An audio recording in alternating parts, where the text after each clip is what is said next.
बिस्मिल्लाहिर्रहमानिर्रहीम। Class 8th के तमाम स्टूडेंट्स के लिए वीडियो बहुत ज़्यादा इंपॉर्टेंट होने वाली है, क्योंकि बेटे आपका जो मैथ का पेपर होने जा रहा है मंडे वाले दिन, उसके लिए मोस्ट इंपॉर्टेंट क्वेश्चंस आपके साथ शेयर करने जा रहा हूँ। यही क्वेश्चंस आप अच्छे तरीके से तैयार कर ले, इंशाल्लाह इंशाल्लाह शॉर्ट आपके कंप्लीट हो जाएंगे। फिर नेक्स्ट वीडियो में आपको लॉन्ग क्वेश्चन भी बताऊंगा। तो शॉर्ट क्वेश्चन जो इंपॉर्टेंट हैं वो आपके साथ शेयर करने जा रहा हूँ, और साथ साथ उनका सोल्यूशन भी। तो इस तरह से अगर आप वीडियो कंप्लीट देख लेते हैं तो इंशाल्लाह आपको बहुत ज्यादा फायदा होगा। इंशाल्लाह शॉर्ट आपके तमाम क्वेश्चन सॉल्व हो जाएंगे। तो बेटे जल्दी से वीडियो को लाइक भी कर लें, चैनल को जरूर सब्सक्राइब कर लें। अगर थोड़ा सा टाइम निकाल के ये क्वेश्चंस कर लेंगे ना, इंशाल्लाह आपका पेपर बहुत अच्छा हो जाएगा। मेरी दुआ है कि अल्लाह करे आप तमाम स्टूडेंट्स का पेपर बहुत अच्छा हो जाए, और इंशाल्लाह इंशाल्लाह आपके फुल मार्क्स आएंगे। इंशाल्लाह जरूर कमेंट सेक्शन में लिख दे जल्दी से। जो बेटे इंशाल्लाह लिखेगा, इंशाल्लाह पेपर भी उसी का अच्छा होगा और उसी के अच्छे मार्क्स आएंगे। तो जल्दी से इंशाल्लाह कमेंट सेक्शन में लिख दीजिएगा। तो स्टार्ट करते हैं। देखें, आपके पास ना टोटल 15 कैटेगरीज के क्वेश्चंस होंगे शॉर्ट, जिसमें से आपने टोटल 10 करने होंगे। तो क्वेश्चन नंबर 1 किस तरह का होगा?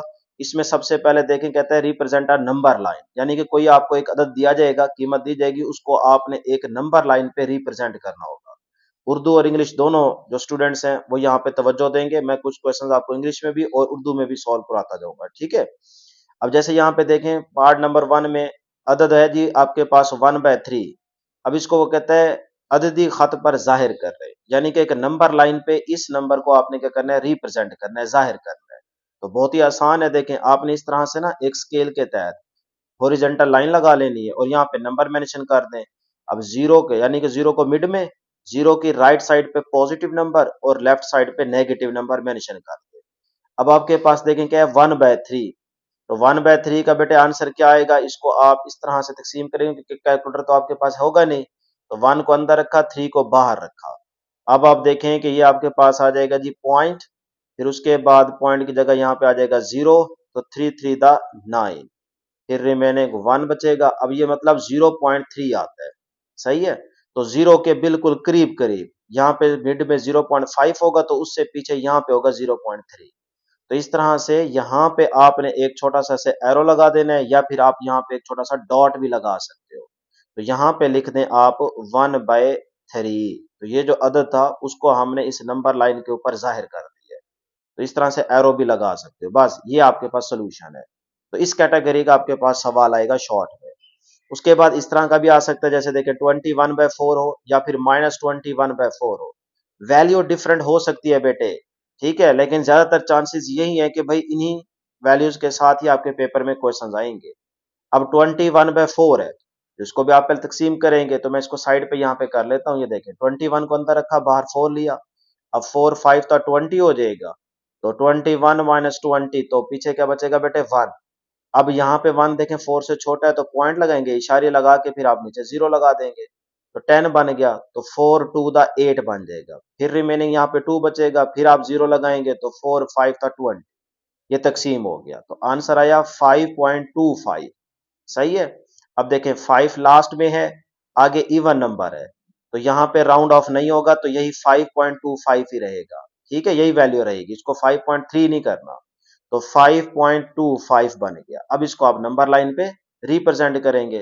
तो पॉजिटिव नंबर है, तो 5 यहाँ पे आ रहा है, तो 5 से आगे देखे ना 5.2 है, तो मिड में जाएंगे 5 बन जाएगा, तो उससे पीछे रहना है।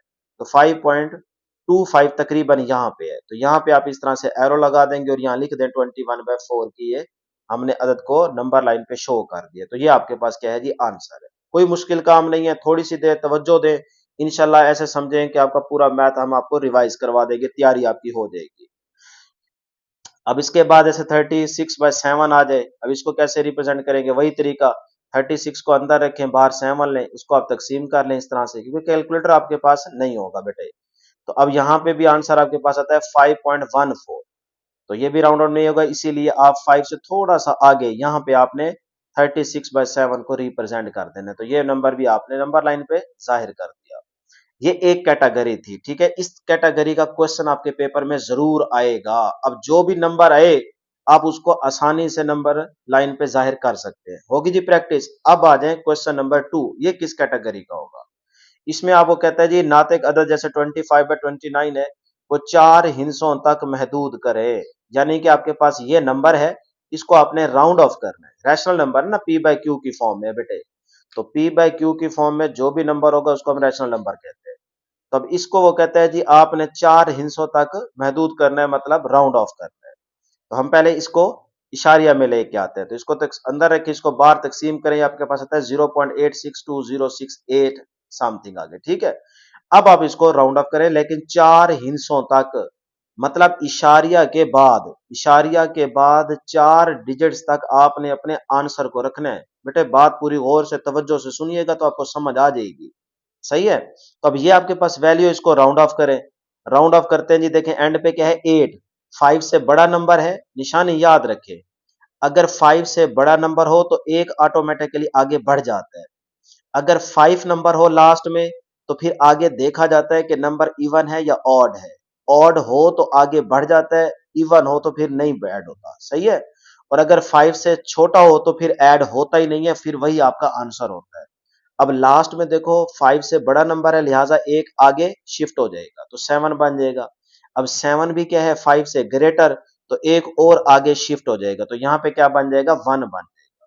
तो अब 4 हिस्सों तक उसने बोला था, तो पॉइंट के बाद 8 6 2 और यहाँ क्या बन गया 1। तो यही 4 हिस्सों तक आप अपने आंसर को रखेंगे, तो 0.8621 यही आपका फाइनल आंसर है। तो ये भी बहुत ही आसान है। तो ये आपके पास दूसरी कैटेगरी, यानी कि इस कैटेगरी का भी आपके पास सवाल आएगा शॉर्ट में, ठीक है। अब जो भी आएगा आप आसानी से कर सकते हैं, उम्मीद है कि यही वैल्यू आएगी, लेकिन अगर वैल्यू डिफरेंट भी आ जाए तो कोई इशू नहीं है, तरीका आपको समझ आ गया। इस तरह सिमिलरली 235/8 है या 36/7 है या कुछ भी हो सकता है, 2/4 आ जाए या इसके अलावा भी कोई नंबर आ सकता है। तो बहरहाल जिस तरह का मर्जी अब क्वेश्चन आएगा आप इस तरह से उसको राउंड ऑफ कर सकते हैं। क्लियर है, ये आपने खुद प्रैक्टिस के तौर पे कर लेना है। अब आ जाए एक थर्ड कैटेगरी है, क्वेश्चन नंबर 3। ये किस तरह का क्वेश्चन होगा, इसमें वो कहता है if x is equal to this, ये आपके पास एक सेट दिया गया, इस तरह से y एक सेट दिया गया है। अब वो कहता है x इंटरसेक्शन ऑफ y, ये आपने कैलकुलेट करना है। इसी तरह से इसका यूनियन आपने फाइंड आउट करना है। यूनिवर्सल सेट आपको दिया गया है। अच्छा, उसके बाद x कॉम्प्लीमेंट ये आपने फाइंड आउट करना है। अब ये भी बहुत आसान है, आपकी प्रैक्टिस है माशाल्लाह। तो पहले हम ये निकालते हैं, तकाते इसको बोलते हैं, ठीक है, x तकाते y। तो अब x पहले लिखें सेट, फिर ये इंटरसेक्शन और आगे क्या है y सेट, ये y सेट लिख दिया। अब इंटरसेक्शन में देखा जाता है कि दोनों में कॉमन कौन से हैं, तो जो जो कॉमन हो वही आप लिख दिया करें। 3 इसमें भी है, 3 इसमें भी है, 5 इसमें भी है, इसमें भी है, बाकी कोई डिजिट नहीं है, ठीक है। तो 3 व 5 ये आपके पास क्या आ गया, x इंटरसेक्शन y आ गया, ये आंसर है बेटे, ठीक है। तो इस तरह का भी क्वेश्चन पेपर में आएगा लास्ट में। अब उसके बाद x union y find out करते हैं और फिर x कॉम्प्लीमेंट फाइंड आउट करते हैं, ठीक है। तो इसमें देखें ये आपके पास है जी नेक्स्ट सेकंड पार्ट कि x यूनियन y, तो x के एलिमेंट लिखे फिर y के एलिमेंट लिखे। अब यूनियन है तो इसमें सारी तरतीब से लिखा जाता है। तो 1 से स्टार्ट हो रहा है और यहाँ पे देखें आखिरी नंबर है 7 बड़ा, तो 1 2 3 5 6 7 सारे नंबर आ जाएंगे, बस जो 2 बार आ रहा हो ना उसको एक दफा लिखते हैं। देखे ना बेटे, इसमें भी 3 आ रहा है, इसमें भी 3 आ रहा है, तो आपने 3 को एक दफा लिखना है। ये नहीं करना कि इसको भी लिख दें इसको भी लिख दें, वो गलत हो जाएगा। बातें समझ रहे हैं ना बेटे, थोड़ी सी तवज्जो चाहिए आपकी, अगर तवज्जो से बैठेंगे तो इंशाल्लाह आपको चीजें क्लियर हो जाएंगी। तो आपने तरतीब से बस लिख देना है। तो 1 1 टाइम, 2 2 टाइम, 3 अब 2 टाइम आ रहा है लेकिन 1 टाइम लिखेंगे, और 5 देखो 2 टाइम आ रहा है लेकिन 1 टाइम लिखेंगे। उसके बाद 6 7 लिख देंगे, तो ये आपके पास आंसर है। इसी तरह से नेक्स्ट आपके पास एक्स कॉम्प्लीमेंट, तो ये यूनिवर्सल सेट में से इसको माइनस कर दिया जाता है, ठीक है, ये इस बात का मतलब है। तो u माइनस एक्स, अब यूनिवर्सल सेटअप में दिया गया था 1 2 3 एंड सो ऑन 10 तक, और फिर माइनस का साइन यूज करें, एक्स सेट लिखते हैं। क्लियर, अब इसमें से इसको माइनस करते हैं। अब देखो जो इसमें नहीं होंगे ना वो चुप करके लिख दो, सीधा सीधा आप निशानी याद रख ले। ये ना करने बैठ जाए कि 1 माइनस 1 0, 2 माइनस 2 0, इस तरह से नहीं। अब देखो इसमें 1 2 3 आ रहा है, इसमें भी 1 2 3 5 है, तो 1 2 3 5 इसमें तो होंगे ना बेटे, 1 से 10 के अंदर तो होंगे। तो 1 2 3 5 को निकाल दो, बाकी जो इसमें बचते हैं वो लिख दो। अब देखो 4 नहीं है 4 लिख दो, 6 नहीं है 6 लिख दो, 7 नहीं है 8 9 10, तो ये आपके पास क्या आ जाएगा, एक्स कॉम्प्लीमेंट आ जाएगा। क्लियर, चले जी। उसके बाद इसी तरह का ये भी क्वेश्चन आ सकता है कि राइट इन सेट बिल्डर फॉर्म। अब बिल्डर फॉर्म का जो है ना, इसको आप इस तरह से देखें कि जैसे हमारे पास ये सी सेट दिया गया है, तो इसको आप इस तरह से लिखेंगे, ये भी आपकी प्रैक्टिस हो चुकी है बिल्कुल, ठीक है। तो इस तरह से ये आपके पास डब्ल्यू सेट के अंदर आ रहे हैं ना, वो 0 से स्टार्ट हो रहे हैं और फिर आगे 10 तक नंबर जा रहे हैं, तो ये आपके पास होल नंबर में आ जाएंगे। और आगे आप इंटरसेक्शन का जब के साइन यूज करते हुए x less than or equal to 10, ये चीज लाजमी लिखेंगे। क्यों, देखो बेटे 10 उसने आखिरी कंडीशन दे दी है, तो 10 हो सकता है या 10 से लेस हो सकता है, इससे ग्रेटर तो नहीं हो सकता। तो ये देखो 10 से या तो आप लेस रहेंगे या फिर उसके इक्वल रह सकते हैं, तो ये लाइन नीचे लगाएंगे तो इसका मतलब होगा इक्वल टू भी हो सकता है, और ये सिर्फ ये निशानी लगाएंगे तो इसका मतलब होगा लेस भी हो सकता है, तो दोनों आप यूज करेंगे। तो ये आपके पास सेट बिल्डर फॉर्म इस चीज की ये बन गई। ठीक है, इस तरह का भी सवाल आ सकता है पेपर में, बल्कि आएगा। उसके बाद नेक्स्ट हमारे पास थर्ड इसकी कैटेगरी है कि आपके पास इस तरह का भी क्वेश्चन आ सकता है कि जैसे वो कहते हैं 80,000 रुपए का डॉलर में तब्दील करें, यानी कि 80,000 रुपए हैं, रुपीज में आपको वैल्यू दी गई है, इसको डॉलर में आपने तब्दील कर, तो $1 की कीमत आपको पता होनी चाहिए, नहीं भी पता होगी तो वो बताएगा क्वेश्चन में। वो है जी 280 रुपीज, $1 की कीमत कितनी है, 280 रुपए। तो आप सीधा सीधा 80,000 रुपए को डॉलर में लेके जाना है, तो 80,000 ऊपर रखे, नीचे 280 से उसको डिवाइड कर दे, तो ये आ जाता है 285.7 समथिंग। ठीक है, तो ये आपके पास डॉलर में आंसर आ जाएगा। उसके बाद इसी तरह से किसी और मुल्क की करेंसी का भी पूछ सकता है, जैसे 25 रियाल में कितने पाकिस्तानी पैसे बनते हैं, यानी कि 25 अगर आपके पास रियाल हो तो उसमें पाकिस्तानी पैसे कितने बनते हैं। तो आपको 1 रियाल की कीमत उसने बता दी है 80 रुपीज, 80 रुपए। अब 1 रियाल की कीमत 80 रुपए है, तो 25 रियाल में पाकिस्तानी पैसे कितने बनेंगे, तो 80 को आप 25 से मल्टीप्लाई कर दो, 2000 बन जाएंगे। तो इस तरह से आपके पास ये छोटी छोटी कन्वर्जन आएगी, तो बहुत ही आसान सवाल है। नेक्स्ट हम चलते हैं जी क्वेश्चन नंबर 4 की तरफ। अब ये किस कैटेगरी का होगा, इसमें वो कहता है इफ, अगर सेट ए हमारे पास हो 1 2 3, फाइंड पावर ऑफ सेट ए, यानी कि जो हमें सेट गिवन है उसका पावर सेट आपने फाइंड आउट करना होगा, पावर सेट, इसको पावर सेट ऑफ ए बोलते हैं। बहुत ही आसान है, तो आपने क्या करना है, पहले यहां पे देख कितने आपके पास एलिमेंट आ रहे हैं, 1 2 3, 3 एलिमेंट आ रहे हैं, तो 2 की पावर 3 कर ले। अब 2 को 3 टाइम्स मल्टीप्लाई करें तो 8 बनता है, इसका मतलब इसके पावर सेट कितने बनेंगे बेटे, 8 बनेंगे, 8 बनेंगे। तो अब इसको बनाते हैं। सबसे पहले तो आप इसको लिखेंगे, पहले एम्प्टी सेट आ जाएगा, खाली।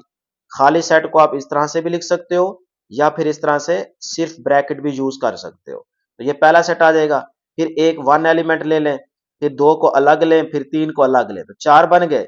उसके बाद 1 2 को इकट्ठा कर दें, फिर उसके बाद 2 3 को इकट्ठा कर दें, फिर 1 3 को भी इकट्ठा कर दें, और फिर इस सारे को एक दफा लिख दें।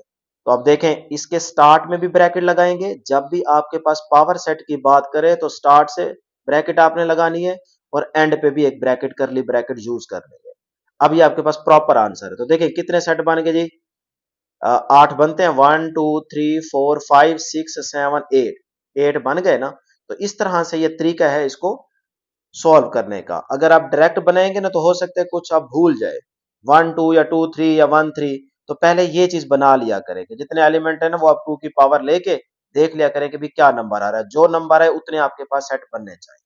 तो ये है, लेकिन बाहर ब्रैकेट लाजमी यूज करेंगे, करली ब्रैकेट, तो ये पावर सेट की निशानी होगी। चले जी आगे चलते हैं, इस तरह का क्वेश्चन लाजमी आएगा। उसके बाद है राइट ऑल सबसेट ऑफ ए व बी। अब देखें यहाँ पे सबसेट कह रहा है, पावर सेट नहीं कह रहा। तो पावर सेट में आपने बाहर बड़ी करली ब्रैकेट यूज करनी होती है, लेकिन सबसेट इसी तरह से बनते हैं, लेकिन बाहर ब्रैकेट आप यूज नहीं करते। पहले क्या आ जाएगा, एम्प्टी सेट, फिर खाली ए को ले लें, फिर बी को ले लें, फिर ए बी को इकट्ठा कर दें।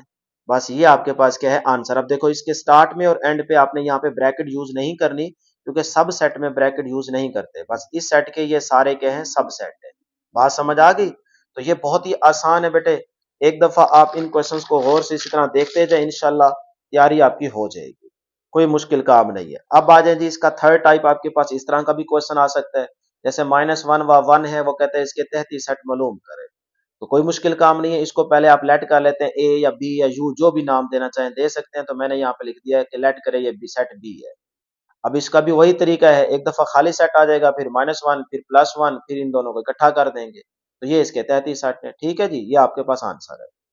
अच्छा, इसी तरह से अगर ये आ जाए, if a is equal to, खाली सेट आ गया, फिर बी आपके पास ये आ गया। अब वो कहता है ए माइनस बी मालूम करें या बी माइनस ए मालूम करें। तो ए माइनस बी बेटे कैसे मालूम करेंगे, देखो पहले ए सेट लिखो, ए सेट हमें खाली सेट दिया गया, उसके बाद माइनस, और ये फिर बी सेट, बी सेट आपके पास है 2 व 3। क्लियर। अब शुरू में क्योंकि आपके पास खाली सेट आ गया, तो फिर आंसर भी आपका यही रहेगा, तो ये ए माइनस बी का आंसर आ गया। उसके बाद आगे चलते हैं, बी माइनस ए को फाइंड आउट करते हैं। तो पहले बी लिखेंगे, फिर माइनस, आगे ए लिखते हैं। तो बी माइनस है। अब इसमें से इसको निकालेंगे तो ये तो है ही खाली सेट, तो यही आपके पास आंसर आएगा 2 व 3। तो ये आपके पास आंसर आ गया। लो जी, 4 तरह की कैटेगरी के क्वेश्चंस मैंने आपको सॉल्व करा दिए। अब चलते हैं क्वेश्चन नंबर 5 की तरफ। भाई इस कैटेगरी का भी सवाल आपके पेपर में आएगा। कहता है if 25 labours earn 69 and 500 in 9 days, यानी कि 69,500 जो है ना वो 9 दिनों में एक 25 लेबर के जो मजदूर है वो कह लेके अर्न करते हैं। How much rupees will 15 labours earn in 12 days, 12 दिनों के लिए आपने बताना है। तो 15 जो है ना वो आपके पास क्या है, लेबर्स अर्न के लिए आपने बताना है कि उन्होंने कितने रुपए जो है ना वो कमाए होंगे। अब देखें, अगर 25 मजदूर 9 दिनों में 69,500 रुपए कमाते हैं तो 12 दिनों में कितने रुपए कमाएंगे। ये आपने सिंपल इसका उर्दू में आपने ट्रांसलेट कर लेना है, उर्दू में वैसे दिया होगा।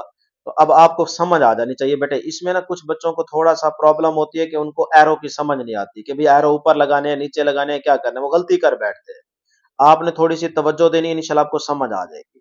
ठीक है, अब देखो जब भी आपके पास ना दो चीजें बढ़ रही हो, मतलब रिलेशन क्या हो, डायरेक्ट एक जैसा, तो फिर आपने एरो ऊपर लगाने हैं। और अगर एक चीज बढ़ रही हो और दूसरी कम हो रही हो तो फिर आपने एरो जो है ना वो अपोजिट लगाने हैं। बस ये एक छोटी सी बात याद रख लें। अब यहाँ पे हम देख लेते हैं। पहले इस तरह से लिख लें, मजदूर कितने हैं आपके पास 25, और फिर दूसरे कितने हैं जी 15। तो मैंने मजदूर की हेडिंग लगा के 25 लिख दिया, फिर 15 लिख दिया। उसके बाद दिन कितने हैं जी, दिन पहले 9 और फिर क्या है 12। इस तरह से रुपए कितने हैं जी, पहले है 69,500 और फिर हमने उसको 12 दिनों के लिए बताने हैं। तो वो आपके पास एक्स है, यानी कि एक्स हमने फाइंड आउट करना है। इस तरह से बेटे पहले आपने लिख लेना है। अब हम देखते हैं कि रिलेशन क्या आ रहा है। अब देखो पहले 25 मजदूर हैं, फिर 15 हो गए हैं। ठीक है, इसका मतलब कम हो गए। इधर से दिन देखें, पहले 9 थे फिर 12 हो गए। भाई अगर मजदूर 15 हो गए हैं तो दिन बढ़ जाने चाहिए ना, तो रिलेशन डायरेक्ट बन गया। ये नहीं देखना कि ये कम हो गया तो ये भी कम हो जाना चाहिए, ना ना ये चीज नहीं देखनी बेटे। और एक चीज आपने और याद रखनी है कि जो चीज फाइंड आउट करनी हो ना जहां पे, वहां पे पहले आपने सबसे पहले एरो ऊपर लगा लेना है। सही है, जो चीज फाइंड आउट करनी हो ना वहां पे पहले आपने एरो ऊपर लगा लेना है। अब ये एरो ऊपर मैंने लगा दी है, ये तो निशानी याद रख। अब देखते हैं रिलेशन। अब देखो मजदूर 25 फिर 15 हो गए। इस तरह से दिन पहले 9 थे फिर 12 हो गए। यानी कि अगर दिन बढ़ते हैं तो मजदूर कम हो जाने चाहिए, बात तो बिल्कुल ठीक है। अगर दिन बढ़ गए और मजदूर भी बढ़ गए फिर तो गड़बड़ हो जाएगी ना। मजदूर पहले 25 थे और आपके पास दिन थे 9, टाइम कम लग रहा था, मजदूर ज्यादा थे। अब जब मजदूर कम हो गए तो टाइम ज्यादा लगना चाहिए ना। तो टाइम देखो दिन क्या हो गए 12, तो इसका मतलब रिलेशन डायरेक्ट है। तो डायरेक्ट रिलेशन की वजह से एरोज क्या आ जाएंगे ऊपर, इसका भी एरो ऊपर लगा दे, इसका भी एरो ऊपर लगा दे। अब सॉल्व करना आसान है। ठीक है, तो अब बेटे देखे नीचे से ऊपर जाना है। तो x डिवाइड बाय ये वाली वैल्यू इज इक्वल टू, ये आपके पास 15 डिवाइड बाय 25। इस तरह से नीचे से ऊपर जाना है ना, तो नीचे वाली वैल्यू डिवाइड बाय ऊपर वाली वैल्यू, इस तरह से आप लिख देंगे। ठीक है, याद रखिएगा जो चीज फाइंड आउट करनी है उसको एक साइड पे लिखें और फिर बाकी दो को आपस में मल्टीप्लाई करना है। तो 15 डिवाइड बाय 25, मल्टीप्लाई का साइन यूज करना है, 12 डिवाइड बाय 9। अब आप इसको सॉल्व कर ले। ये x अपनी जगह पे, ये वाली वैल्यू डिवाइड हो रही है, इस साइड पे आके मल्टीप्लाई हो जाएगी। अब बेटे इसको सॉल्व कर ले, कटिंग करेंगे तो ये आपके पास 278,000 डिवाइड बाय 5 आएगा। इसको फर्दर कटिंग कर लें 5 के टेबल से, तो ये आता है आपके पास आंसर 55,600। ठीक है, इस तरह से आपने x यानी कि 12 दिनों में जो उसने रुपए कमाए मजदूरों ने वो ये वैल्यू आ ले जी। इस कैटेगरी का पता चल गया। इसी तरह का एक और क्वेश्चन है। कहता है एक किसान 3 कनाल को 15 मिनट में हल चलाता है। यानी कि किसान है जो 3 कनाल में 15 मिनट के लिए हल चलाता है, 45 मिनट में कितने कनाल में हल चलाएगा। अगर 15 मिनट में वो 3 कनाल में हल चला लेता है तो 45 मिनट में वो कितने कनाल में हल चलाएगा, ये आपने बताना है। तो कोशिश करें इसको खुद सॉल्व करें। यहाँ पे वीडियो को पॉज करें और खुद सॉल्व करें। अगर आपसे हो जाए तो अच्छी बात है, ना हो तो फिर बेटे यहाँ पे देख लें, मैं यहाँ पे आपको सॉल्व करा देता हूँ। सबसे पहले लिखें कनाल, मिनट, ये आप दो चीजें लिख लें। अब कनाल पहले कितनी थी 3, सही है, और मिनट कितने लग रहे थे 15। अब वो कहता है जब 45 मिनट लगेंगे तो फिर कितने कनाल में हल चलाएगा, तो वो आ गया आपके पास x। अब जो चीज हमने फाइंड आउट करनी है उसी के साथ पहले एरो ऊपर लगा लो, ये निशानी आपने याद कर ली। अब बेटे हम देखते हैं रिलेशन। देखो पहले 15 मिनट में 3 कनाल, अब देखो क्या हो गया 45 मिनट, टाइम बढ़ गया है। तो इसका मतलब यहाँ पे जो कनाल है वो भी बढ़नी चाहिए, तो फिर रिलेशन क्या आएगा डायरेक्ट, तो यहाँ इसका एरो भी क्या हो जाएगा ऊपर हो जाएगा। अब बेटा वही तरतीब x/3, नीचे से ऊपर जाना है ना, x/3 is equal to 45 divide by 15। Clear है यहाँ तक? चले x अपनी जगह पे 3 डिवाइड हो रहा है, इधर जाके मल्टीप्लाई हो जाएगा, तो यहाँ पे आप कटिंग कर लें, 15 3 दा 45, तो 3 3 दा क्या आ जाएगा 9 आ जाएगा। तो इस तरह से x हमारे पास क्या आ गई बेटे 9 कनाल आ गई। तो अब देखें 3 से 9 और इधर 15 से 45, तो रिलेशन डायरेक्ट है ना, तो बस फिर ये साबित हो गया। ले जी उसके बाद इसी तरह से ये भी क्वेश्चन इंपॉर्टेंट है, 10 आदमी 8 दिन में अगर 400 साइकिलें बनाते हैं तो 5 आदमी 16 दिनों में कितनी साइकिल्स बनाएंगे। ये भी आप खुद सॉल्व करें इसी तरह से। उसके बाद अगर आ जाए इफ 10 मैन, यानी कि अब देखो सेम कैटेगरी के क्वेश्चंस हैं, यहाँ पे भी इस क्वेश्चन के अंदर डेज मैन और टाइम बताया जा रहा है, तो यहाँ पे भी मैंने इसको सॉल्व कर दी है, इसको एक नजर देख लें बेटे, ये भी इंपॉर्टेंट है। तो एक्स आपने मालूम करना है। अब देखें 10 से 20, तो इसका मतलब यहाँ पे x की वैल्यू बढ़ जानी चाहिए, या बराबर हो या बढ़नी चाहिए, ठीक है। तो यहाँ स्टेटमेंट के अंदर देखते हुए टोटल यहाँ पे 30 डेज ही बाकी आपके पास बचेंगे, लेकिन सॉल्व करना चाहें तो वो भी आप कर सकते हैं, क्योंकि यहाँ पे उसने बता भी दिया, यहीं से हिंट मिल गया आपको। लेकिन अगर सॉल्व करना चाहें तो इस तरह से आप इसको दोबारा सॉल्व भी कर सकते हैं, तो ये 30 डेज ही आते हैं। अब आ जाए जी हमारे पास नंबर 6 पे जो कैटेगरी है, इस कैटेगरी का भी सवाल आपके पेपर में लाजमी आएगा। अब ये कौन सी कैटेगरी है, ये आपके पास है जी नफा या नुकसान, ठीक है, ये भी आपको मालूम करना आना चाहिए, इस तरह के भी सवाल आते हैं। पार्ट नंबर 1 देखते हैं इसका। कहता है cost price of car is, ये आपके पास है जी 4,80,000, ठीक है, ये आपके पास एक कार की कॉस्ट प्राइस है। उसके बाद वो उसको बेचता कितने में है 3,20,000 में। फाइंड द लॉस, उसको कितना लॉस हुआ है, देखो ना 4,80,000 की खरीद कर रहा है और बेच रहा है 3,20,000 की, तो भाई लॉस ही होना है। तो लॉस जो है ना वो आपने परसेंट में फाइंड आउट करना है। तो बेटे फाइंड आउट करते हैं, देखो सबसे पहले आपने कॉस्ट प्राइस लिख ली, सेल प्राइस लिख लेनी है। अब आपके पास लॉस का फार्मूला क्या होता है, cost price minus sale price. पहले तो देखो ना कितना उसको नुकसान आया है, तो ये आपने वैल्यू माइनस कर ली, तो ये आता है जी आपके पास 1,60,000 का उसको नुकसान हुआ है, लॉस हुआ है। अब हमने तो उसको परसेंट में बताना है ना, तो सिंपल लॉस परसेंट का फार्मूला याद रख लो, loss divide by cost price multiply by 100%, ठीक है। तो अब देखो लॉस कितने हैं 1,60,000, उसको ऊपर रखें, ये इस तरह से डिवाइड बाय कॉस्ट प्राइस आपके पास कितनी है 4,80,000, इस तरह से, और मल्टीप्लाई कर दें बेटे 100 से, तो ये आता है 33.3333%। तो तकरीबन 33% जो है ना वो उसको लॉस हुआ है। तो ये लॉस के भी क्वेश्चन आपके पेपर में आएंगे।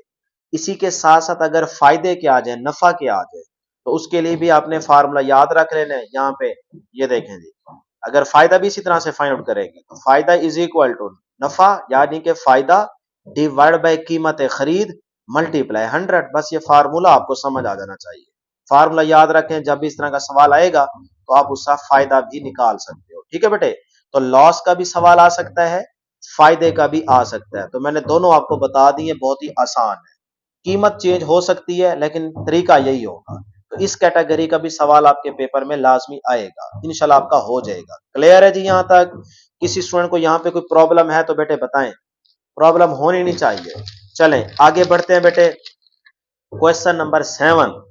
इस कैटेगरी का भी सवाल आपके पेपर में आएगा, ये जो 7 वाली कैटेगरी है। वो कहता है जी फाइंड द अरिथमेटिक सीक्वेंस, यानी कि जमी सिलसिला आपने फाइंड आउट करना है। तो अब सवाल में वो कहता है A N is equal to 3n plus 6, ये सवाल दिया गया, इस तरह का सवाल दिया जाएगा। आपने क्या करना है, इसमें अरिथमेटिक सीक्वेंस निकालना है, एक सीरीज फाइंड आउट करनी है। तो बेटे कुछ नहीं करना, एन की जगह आप बारी बारी 1 2 3 4 इस तरह से पुटिंग करते जाए। अब देखो A N is equal to 3n plus 6 है ना, एन की जगह हम पहले 1 पुट करते हैं, तो यहाँ 1 पुट करो, यहाँ 1 पुट करो, तो ये पहली टर्म आ जाएगी, A one is equal to 3 into N की जगह 1, तो 3 1 आर 3, 3 प्लस 6 9 हो जाएगा, ए वन आपके पास 9 आ गया। उसके बाद put n is equal to 2, इस n की जगह 2 पुट कर दें, 3 2 द 6 हो जाएगा, और प्लस 6, 6 प्लस 6 12 हो गया, ए टू कितना आ गया 12 आ गया, यानी कि ये दूसरी टर्म आ गई। इसी तरह से तीसरी टर्म निकालेंगे, तो वो आ जाएगा ए थ्री इज इक्वल टू, बेटे एन की जगह 3 लिख दें, तो 3 इंटू 3 प्लस 6, तो ये आपको तीसरी टर्म आ जाएगी। तो बहरहाल फिर जितनी टर्म्स आप निकालना चाहें उसको आप इस तरह से एक तरतीब में लिख दें, 9, 12, फिर आगे वाली एंड सो ऑन। तो ये आपके पास अरिथमेटिक सीक्वेंस आ गया। क्लियर? बहुत ही आसान था। उसके बाद which term of arithmetic sequence, यानी कि इसमें आपने बताना है कि हमारे पास जो अरिथमेटिक सीक्वेंस की जो टर्म है ना, यहाँ पे वो कौन सी आ रही है, यानी कि इसमें से जो नहीं दी गई, इसके बाद कौन सी आएगी, फिर उसके बाद कौन सी आएगी, इस तरह से। तो अब देखो, तरीका वही है बेटे। इसमें सबसे पहले तो आपने फार्मूला याद रखना है कि कोई भी अगर आपसे वो टर्म निकालने को कहता है या एन टर्म निकालने को कहता है, तो आप किस तरह से निकालेंगे। तो हम यहाँ पे एन टर्म निकालेंगे, nth टर्म। याद रखिएगा, हम यहाँ पे nth टर्म निकालेंगे। तो बेटे, पहली टर्म आपको दी गई है 3, और लास्ट टर्म आपके पास क्या है जी, 83। तो A1 आपके पास पहली टर्म, और ये लास्ट वाली टर्म आ गई 83। अब आप निकालें डिफरेंस, क्योंकि यहाँ पे जो हम फार्मूला यूज करेंगे ना, A N is equal to A one plus N minus one into D, ये फार्मूला आप पढ़ चुके हैं, इसको याद रख लें, ये बड़ा इंपॉर्टेंट फार्मूला है। अब इसमें देखो डी चाहिए, डिफरेंस। तो second term minus first term, 8 - 3, तो आंसर आएगा 5। तो ये डिफरेंस आ गया। अब आप फार्मूला ये यूज करें, इसमें पुटिंग करेंगे, आंसर आ जाएगा। देखो ए एन लास्ट टर्म कितनी है, 83। A1 पहली टर्म 3 है, n-1 इंटू डी की जगह 5। हमें n चाहिए ना बेटे, ये वाला। तो 83 इज इक्वल टू 3 प्लस, अब 5 को दोनों से मल्टीप्लाई करें, 5 को n से, तो 5n plus minus minus, 5 1 jar 5। अब ये माइनस का 5 इधर जाके क्या हो जाएगा बेटे, प्लस कर दे, बल्कि ये देखें, माइनस का 5 प्लस का 3 माइनस का 2 बन जाएगा। अब ये माइनस का 2 इस साइड पे आके जाके प्लस हो जाएगा 83 के साथ, तो इज इक्वल टू 5n बच गया। अब यहां से n निकालो, 83 प्लस 2 85, 5n। तो यहाँ पे n अपनी जगह पे, 5 इधर जाके डिवाइड हो जाएगा, 85 डिवाइड बाय 5 करें तो 17 आता है। तो n आपके पास क्या आ गया जी, 17 आ गया। तो इस कैटेगरी का भी सवाल आपके पेपर में आएगा, बहुत ही आसान है, टेंशन ना लें, सिर्फ इस फार्मूले को याद रखें। डिफरेंस निकालना आना चाहिए, second term minus first term, तो डिफरेंस आ जाएगा, पुटिंग करेंगे आपके पास n आ जाएगा। तो इस कैटेगरी का सवाल आएगा, ठीक है जी। उसके बाद नेक्स्ट है जी हमारे पास, how is the common ratio. अब कॉमन रेशो भी आपको निकालनी आनी चाहिए, ये भी बहुत आसान है। जैसे ये हमारे पास कोई फर्स्ट टर्म है, फिर सेकंड टर्म है, उसके बीच में उसने बता दिया ज्योमेट्रिक सीक्वेंस है ये आपके पास। तो ये ज्योमेट्रिक सीक्वेंस है, इसकी कॉमन रेशो जो होती है उसको आर कहते हैं। तो कॉमन रेशो के लिए आपने फार्मूला याद रख लेना है, an+1 डिवाइडेड बाय an। अब ये आर कैसे निकालेंगे, second term divide by first term कर, सही है। अब कोई भी आपके पास सीक्वेंस तो गिवन होगा, जैसे 2 4 6 10 एंड सो ऑन। अब वो कहता है इसका ज्योमेट्रिक सीक्वेंस निकालें, तो बेटे आपने पहले आर निकालना है। अब आर क्या है, A2 ओवर A1, मतलब second term divided by first term. तो सेकंड टर्म क्या है, 4 डिवाइडेड बाय 2, 2 टू द 4। तो आर आपके पास क्या आ गया, 2 आ गया। इस तरह से आपने आर निकाल लेना है। क्लियर? जब आर आ जाए तो आप इस फार्मूले के तहत उसको सॉल्व कर सकते हो। इसी तरह से बेटे कॉमन डिफरेंस अगर निकालना हो अरिथमेटिक सीक्वेंस का, तो उसके लिए एक छोटा सा फार्मूला याद रखें। सवाल बहुत ही आसान होगा, ये आपके पास सीक्वेंस दिया गया है, कोई एक वैल्यू पहली होगी फिर आखिरी होगी, ठीक है, अरिथमेटिक सीक्वेंस के अंदर। आपने उसका ये फार्मूला याद रखना है, डिफरेंस कैसे निकाला जाता है। कॉमन डिफरेंस जब भी कहे तो आपने ये फार्मूला यूज करना है कि d is equal to an+1 minus an, ठीक है। एन टर्म से अगली टर्म आपको दी जा रही है, और उसमें से आपने एन टर्म को माइनस कर देना है, ठीक है। अगली में से पिछली माइनस करेंगे तो आपके पास डिफरेंस आ जाएगा। बस ये फार्मूला यूज करेंगे, वैल्यू पुट करेंगे, आंसर आ जाएगा। क्लियर है? ये फार्मूले नहीं भूलने बेटे, फार्मूले लाजमी याद रखें। चले जी आगे चलते हैं। अब हमारे पास है जी क्वेश्चन नंबर 8 की कैटेगरी, यानी कि इस कैटेगरी का भी सवाल आएगा, जिस तरह से अभी हमने देखे हैं। कहता है find the general term of the geometric sequence. जैसे ज्योमेट्रिक सीक्वेंस ये दिया गया है, वो कहता है आपने जनरल रकम मालूम करनी है। तो अब पहले आप फार्मूला याद रखिए, A N is equal to A1R⁻n-1। इस तरह के general term of the geometric sequence जब भी फाइंड आउट करनी हो, तो आपने ये फार्मूला यूज करना है। सही है बेटे। अब इसमें पहली टर्म चाहिए, आर चाहिए और एन चाहिए। तो पहली टर्म आपके पास A1 क्या है, सीक्वेंस में देखो 3, तो A1 इज इक्वल टू 3। आगे क्या चाहिए, आर। आर कैसे निकालते हैं, second term divide by first term. तो second term divide by first term, तो आर आ गया आपके पास 2। बात समझ आ रही है बेटे। तो R1 आपके पास आ गया 2। तो फार्मूला लगाएं, an is equal to A1R⁻n-1, इसमें पुटिंग कर दे। A1 कितना है 3, R कितना है 2, ऊपर क्या है n-1। बस यही आपके पास क्या है, इसका आंसर है। कितना आसान है। इस तरह कैटेगरी के और भी सवाल आ सकते हैं। कहते हैं पहले 4 टर्म मालूम करें, यानी कि ये आपके पास चीज दी गई है, आपको कहता है इस सीक्वेंस के अंदर आपने फर्स्ट 4 टर्म्स मालूम करनी है। तो कोई मुश्किल काम नहीं है, जहां n दिख रहा है ना वहां आप 1 2 3 4 पुटिंग करते जाओ। पहले हम निकालते हैं पहली टर्म, तो n की जगह 1 पुट किया, तो a1 is equal to 4 multiply 3 की पावर n की जगह 1, तो 1 माइनस 1 जीरो हो जाएगा, 3 की पावर जीरो का मतलब 1, 1 को 4 से मल्टीप्लाई तो 4 ही आएगा। तो a1 आपके पास पहली टर्म आ गई। फिर put n is equal to 2 करेंगे, तो इस फार्मूले में 4 मल्टीप्लाई 3 की पावर n की जगह 2 पुट कर दें, 2 माइनस 1 1 बचेगा, 3 की पावर 1 का मतलब 3 होता है, 4 मल्टीप्लाई 3 करेंगे 12 आ जाएगा। ये सेकंड टर्म आ गई। उसके बाद put n is equal to 3 करेंगे बेटे, 4 मल्टीप्लाई 3 की पावर n की जगह 3, 3 माइनस 1 2 बचेगा, तो 3 को 2 टाइम्स मल्टीप्लाई करो, 3 3 दा 9, 9 को 4 से तो 36 आ जाएगा। तीसरी टर्म आ गई। उसके बाद n इज इक्वल टू 4, क्योंकि उसने 4 टर्म बोली है ना, पहली 4 टर्म, तो n की जगह 4 पुट करते हैं, 4 मल्टीप्लाई 3, n यहां था ना 4 लगा दें, 4 माइनस 1 3 बचेगा, तो 3 को 3 टाइम्स मल्टीप्लाई करें, 27 को 4 से मल्टीप्लाई तो 108 आ जाएगा। ये आपके पास चौथी टर्म आ गई। तो अब आप इन 4 टर्म्स को तरतीब में लिख दो, 4 12 36 व 108, तो ये पहली 4 टर्म्स आपके पास आ गई है। यही आपके पास क्या है बेटे, इसका आंसर है। तो कितना आसान है, प्रैक्टिस हो रही है ना बेटे, बस थोड़ी देर तवज्जो दें, इंशाल्लाह आपका ऐसे समझे कि पूरा मैथ हम आपको रिवाइज करवा रहे हैं। क्वेश्चन नंबर 9 किस कैटेगरी का होगा? देखें, अब इसमें सिंपल आपके पास पार्ट नंबर 1 इस तरह का आ सकता है, जैसे 9 इंटू 4x² माइनस 9y² है। अब इसको आप सॉल्व करेंगे, इसमें फार्मूले यूज करेंगे, ठीक है। ए स्क्र प्लस बी स्क्र, इसी तरह ए स्क्र माइनस बी स्क्र, ए प्लस बी होल का स्क्र, ए माइनस बी होल का स्क्र, ये फार्मूले आपको याद होने चाहिए, रट्टा लगा लो। अब इसको सॉल्व करते हैं। देखो 9 एज इट इज लिखा, 4x की पावर 2 यानी कि 4x स्क्वायर, इसको ऐसे लिख सकता हूं 2x होल का स्क्वायर, फिर 2 का स्क्वायर 4 बन जाएगा, x के ऊपर स्क्वायर आएगा, तो यही चीज बन गई है ना। फार्मूला बनाना है इसीलिए ऐसे लिखेंगे। अब ये प्रैक्टिस करोगे याद रहेगा। इस 9y स्क्वायर को लिख सकता हूं 3y होल का स्क्वायर, 3 का स्क्वायर 9, y के ऊपर स्क्वायर आ जाएगा। अब ये बन गया फार्मूला। देखो इस 9 को बाहर रखो, ये इस चीज पे गौर करो, ये वाली, ये बन गया a का स्क्वायर माइनस b का स्क्वायर, तो a square minus b square, इसको 1 मिनट के लिए a मान लो, इसको b मान लो, तो a square minus b square, ये फार्मूला बन रहा है ना। तो अब इसको कैसे खोलते हैं, एक दफा प्लस में एक दफा माइनस में, a plus b into a minus b, इसको मल्टीप्लाई करोगे दोबारा वही चीज बन जाएगी। तो इसको भी फिर हम एक दफा प्लस में लिख लेते हैं 2x प्लस 3y, और एक दफा माइनस में लिख लेते हैं, बस यही आपके पास क्या है, आंसर है। कितना आसान है बेटे। नेक्स्ट है जी हमारे पास 9 माइनस एक्स स्क्वायर, तो 9 को लिख दो 3 का स्क्वायर और x square as it is. अब देखो ये a का स्क्वायर, ये b का स्क्वायर मान लो, तो इसको भी एक दफा प्लस में एक दफा माइनस में, तो 3 माइनस एक्स 3 प्लस एक्स, इसको मल्टीप्लाई करोगे दोबारा यही चीज बन जाएगी। तो यही आपके पास क्या है, आंसर है। छोटे छोटे सवाल है बेटे, सिर्फ तवज्जो देनी है, प्रैक्टिस करनी है, इंशाल्लाह मैथ में आपके पूरे नंबर आएंगे। मेरी दुआ है कि अल्लाह करे आपके फुल मार्क्स आए। चलें जी आगे चलते हैं। आगे हमारे पास है जी क्वेश्चन नंबर, इसी का कह लें कि पार्ट नंबर 3 है। फिर नेक्स्ट हमारे पास ये हो गया जी 9, 9 कैटेगरी के बाद हमने जाना है जी 10 की तरफ। अच्छा जी यहाँ पे आपके पास हो गया जी 8 9 10। चलें अब नेक्स्ट जो हमारे पास है ना क्वेश्चन,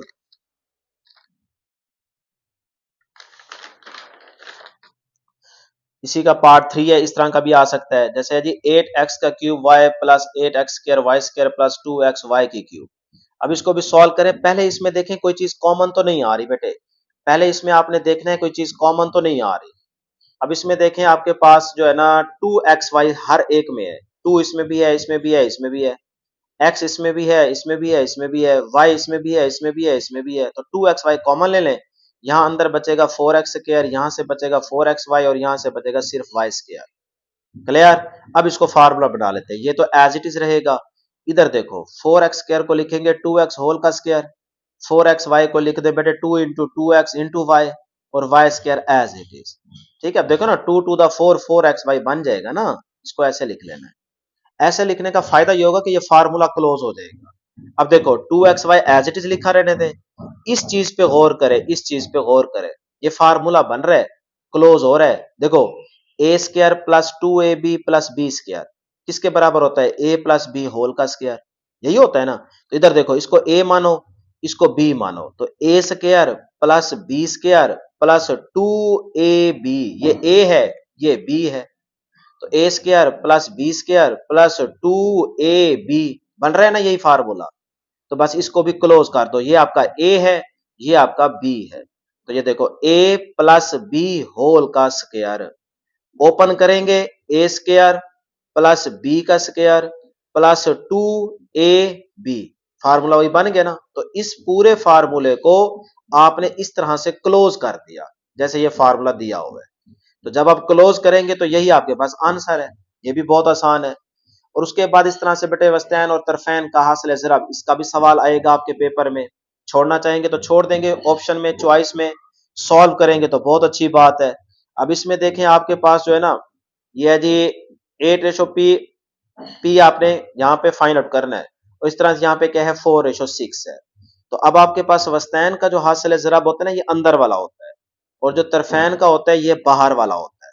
आपकी मर्जी, इसको इधर लिखो इसको इधर लिखो, ये आपकी मर्जी है। ठीक है।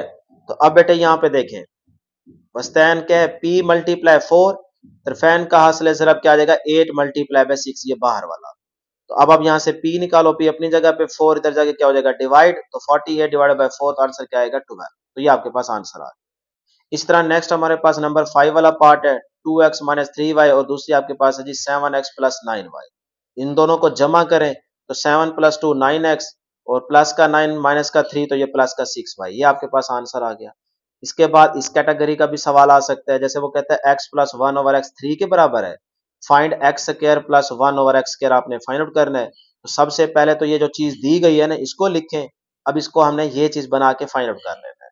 तो बेटे दोनों साइडों पे स्क्वायर ले लें, इधर भी स्क्वायर ले लें इधर भी स्क्वायर ले लें। सही है। अब ये बन गया आपके पास, देखें formula A plus B whole का स्क्वायर, तो A square plus B square plus 2ab, और इधर क्या है 3 का स्क्वायर 9। तो अब ये चीज एज इट इज आ जाएगी बेटे, इसको x x से कैंसिल हो जाएगा, 2 इधर जाके माइनस हो जाएगा, 9 माइनस 2 7 बन जाएगा। यही आपके पास क्या आ गया आंसर आ गया। हमने ये चीज फाइंड आउट करनी थी ना, x square plus 1 over x square किसके बराबर है, तो इसके बराबर आ गया। नहीं जी, इसी तरह का ये भी सवाल आ सकता है, तो ये आप खुद सॉल्व कर लेंगे। नेक्स्ट चलते हैं जी, हमारे पास क्वेश्चन नंबर 11 किस कैटेगरी का होगा। इस कैटेगरी का भी सवाल आएगा, जैसे वो कहते हैं find the surface area of a sphere whose radius is 5.8 centimetre, मतलब रेडियस आपको दिया गया है, आपने क्या करना है बेटे स्फीयर का एरिया निकालना है, एरिया। तो आर क्या है 5.8 सेंटीमीटर, एरिया आपने मालूम करना है। तो स्फीयर का जो एरिया होता है उसका फार्मूला होता है 4 पाई r स्क्वायर, याद रख ले, रट्टा लगा लो। स्फीयर का जो एरिया होता है 4 पाई r स्क्वायर होता है। अब ये 4 पाई की जगह 3.14, और आर आर क्या है 5.8 दिया हुआ है हमें, उसका स्क्वायर। तो अब इसका स्क्वायर लें तो 33.64 आता है, इन तीनों को मल्टीप्लाई करें तो आपके पास ये आंसर आ जाता है। याद रहे एरिया का यूनिट क्या होता है मीटर स्क्वायर, लेकिन यहाँ पे उसने सेंटीमीटर में दिया हुआ वैल्यू, तो आप भी इसमें सेंटीमीटर स्क्वायर लिखेंगे। क्लियर है। इसी तरह से नेक्स्ट आपके पास ये भी सवाल आ सकता है कि रेडियस उस वो कह दे कि फाइंड आउट करो, एरिया वो बता दे। इसमें तो एरिया फाइंड आउट करना था, रेडियस बताया हुआ है। अगर इसका उलट कर दे कि आर मालूम करना हो एरिया दे दे, तो फिर भी आप यही फार्मूला यूज करेंगे 4 पाई r स्क्वायर। ठीक है बेटे। चलें, अब एक और कैटेगरी है क्वेश्चन नंबर 12, इस तरह का भी क्वेश्चन आपके पेपर में आएगा। कहता है spherical tank is of radius 25 centimetre, how many litres of water can it contains. ठीक है, आपके पास एक टैंक है जिसमें उसने बता दिया कि एक स्फेरिकल टैंक का रेडियस कितना है 25 सेंटीमीटर, आपने बताना है कि उसके अंदर कितना पानी आ सकता है। ठीक है, 25 सेंटीमीटर का उसका रेडियस है, तो आपने उसका वॉल्यूम निकालना है। तो वॉल्यूम जब भी निकालना हो तो आप फार्मूला याद रख लें बेटे, 4/3 पाई r का क्यूब, ये फार्मूला नहीं भूलना। अब इसमें पुटिंग कर दें, r आपके पास 25 है, उसका क्यूब आ जाएगा, क्यूब लेंगे ये वैल्यू आ जाएगी, मल्टीप्लाई करें 3 पे डिवाइड करें, ये आंसर आ जाता है। वॉल्यूम का यूनिट क्या होता है, वॉल्यूम का यूनिट होता है मीटर क्यूब, लेकिन उसने यहाँ पे r सेंटीमीटर में दिया हुआ है, आपने सेंटी को खत्म नहीं किया, इसीलिए यहाँ पे भी सेंटी यूज करेंगे, तो सेंटीमीटर का क्यूब ये वॉल्यूम का यूनिट आ जाएगा। क्लियर। अब इसके बाद लास्ट में ना इस कैटेगरी का भी सवाल आएगा, कहता है राइट द पास्टुलेट्स मफरूजा, यानी कि दो ट्रायंगल दी गई हैं, अब वो कहता है इसको बयान करें, लिखें। कैसे लिखेंगे, देखो ये वन साइड ये भी वन साइड, यहाँ पे टू साइड ये भी टू साइड, तो इक्वल है ना, और यहाँ थ्री, तो यहाँ पे भी थ्री लाइंस लगाई हुई है, तो इसका मतलब ये साइड्स क्या हैं एक दूसरे के क्या हैं बराबर है। तो side by side side is equal to side by side side, यानी कि तीनों को आपने इक्वल कर देना है। तो बस ये आप लिखेंगे तो यही चीज क्या कहलाती है, ये मफरूजा कहलाता है। इस तरह का भी सवाल आ सकता है। उसके बाद लास्ट में यदि रेंज के सवाल आएंगे लाजमी, वो आपके पास ये देखें एक सीरीज देगा, सीक्वेंस देगा, जैसे 25, 35, 60, 38, 15। अब वो कहता है आपने रेंज निकालनी है। तो बेटे बहुत ज्यादा आसान है। रेंज कैसे निकालते हैं, maximum value minus minimum value. मतलब इसमें देखो कि बड़ी वैल्यू कौन सी है, उसमें से छोटी वैल्यू निकाल दो। तो बड़ी वैल्यू आपके पास है 60, तो ये मैंने 60 लिखा। उसके छोटी वैल्यू क्या है 15, तो ये मैंने 15 लिख दिया। 60 माइनस 15, तो आंसर आ जाएगा 45, 45। तो ये आपके पास रेंज आ गई है। तो इस तरह का भी सवाल आएगा। टोटल आपके पास ना 15 कैटेगरी के सवाल आएंगे, आपने कोई से 10 करने होंगे। तो मैंने आपको यहाँ पे 13 कैटेगरीज बता दी हैं, बहुत ही आसान है, प्रैक्टिस भी होगी, पता भी चल गया। तो बस अगर आपने वीडियो कंप्लीट देखी है तो इंशाल्लाह आपके शॉर्ट क्वेश्चन सारे सॉल्व हो जाएंगे। क्लियर है यहाँ तक? किसी स्टूडेंट को कोई प्रॉब्लम है तो बेटे कमेंट सेक्शन में जरूर बताइएगा। एक दफा यहाँ पे कोई मसला है तो वीडियो को पॉज करके दोबारा देख लीजिएगा बैक करके। इंशाल्लाह इंशाल्लाह हमारी दुआ है कि अल्लाह करे आपके मैथ का पेपर बहुत अच्छा हो और मैथ में आपके फुल मार्क्स आ जाएगा, और इंशाल्लाह जरूर आएंगे। इंशाल्लाह जरूर जाते जाते कमेंट सेक्शन में लिख दीजिएगा। नेक्स्ट वीडियो में जल्द मुलाकात होगी। अल्लाह।